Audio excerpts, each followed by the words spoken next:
So, Eurovision. Eurovision has been a staple of the LGBT community's annual calendar for years, so much so that many people just refer to it as Gay Christmas. But this year is due to be its most controversial year yet, as many people call for a boycott over its continued inclusion and support for the State of Israel. Now, Eurovision itself markets this as an apolitical stance. They say Eurovision is not a political contest, and by simply maintaining the status quo, it is taking a non-political stance. But the problem is, this simply isn't true, for many reasons. For one, Eurovision has always been political.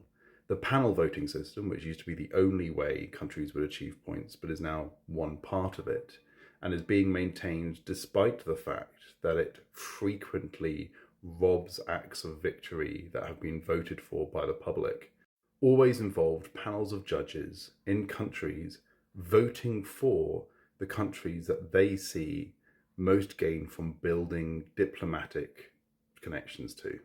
Countries would inevitably give the most points to their diplomatic allies nearby at the expense of acts performing good music. Secondly, the status quo is political. Maintenance of the status quo is a political stance. There's a reason conservatism is prefaced by the word conserve. And the current status quo in relation to the current conflict is that Israel is considered a valid state able to take part in Eurovision, and Palestine is not, despite the fact that the UN General Assembly has voted for Palestinian statehood. Taking a position on that, on the validity of the Palestinian state and whether it should be allowed to take part in Eurovision, is a political stance.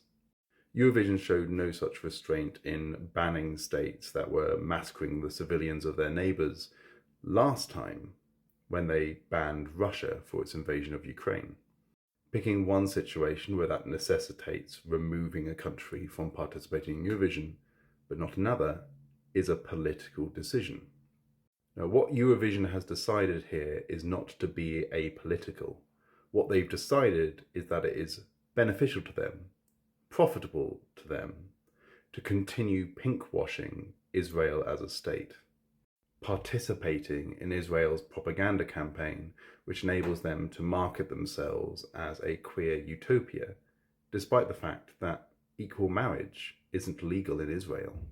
The Israeli public, according to the LGBT Equality Index, is less friendly towards LGBT people than India, Japan, or Angola, and their legal rights are well behind places like Taiwan, Cuba, and South Africa. But they have a seat at the table at Eurovision, Gay Christmas, and that gives Israel a positive sheen for the LGBT community, one that Eurovision clearly feels that they benefit from. And they feel they benefit from maintaining that political status quo so much that they have taken significant action to prevent anyone from showing any kind of solidarity with Palestine during Eurovision. Another political decision to limit the free speech of artists engaged in their competition. They silenced the audience during Israel's semi-final act to ensure that no one watching on TV would hear the boos. As Ireland's act was preparing for their performance, they were ordered by Eurovision organisers to scrub off the Orem script that they had put on their bodies, which had said ceasefire and free Palestine in Irish. Orem is an ancient Gaelic script which people would have really tried pretty hard to translate during a performance, but that was seen as a step too far by Eurovision. Australia's act managed to sneak something in with this tiny display of solidarity painted on the chest of one of their performers, which is a watermelon in solidarity with Palestine. Australia was knocked out immediately afterwards and will not be performing at the finals.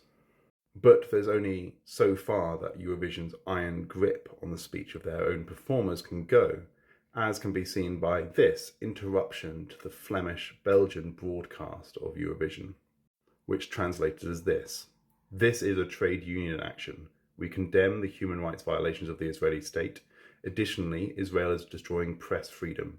Therefore, we are calling for a temporary break on our broadcast. Now, ceasefire.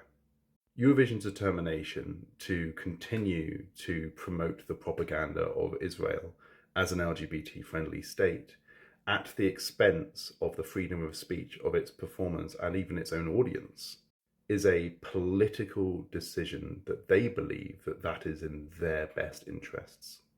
Eurovision, far from being a proud platform for a radical demonstration of queer identities in our lives, is a cowardly, simpering, pathetic institution entirely attached to promoting a conservative status quo of the world as they see it.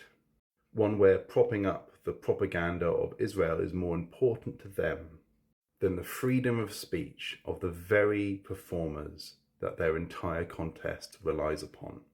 Over the past 6 months, we've seen numerous performers refuse calls to boycott the competition, instead saying that they can do more good by taking part and performing. If we come to finals night and those same people refuse to take a stand up to Eurovision's attempt to silence their fellow performers, and use their platform to stand up for the people of Palestine, then they are shown for what they truly are: cowards with no interest other than their own pockets. And you should know, everyone in the LGBT community should know, that when push comes to shove, if states were oppressing LGBT people and they had a choice between their personal comfort and their wallets and standing up for those very people who gave them their platform and their fame, they'd choose their self-interest over standing up for what's right every single time. Eurovision does not deserve your support. Don't vote. Don't give them cash. Only stream those performers who've done something to take a stand. Vote with your wallet, because it's the only thing they care about.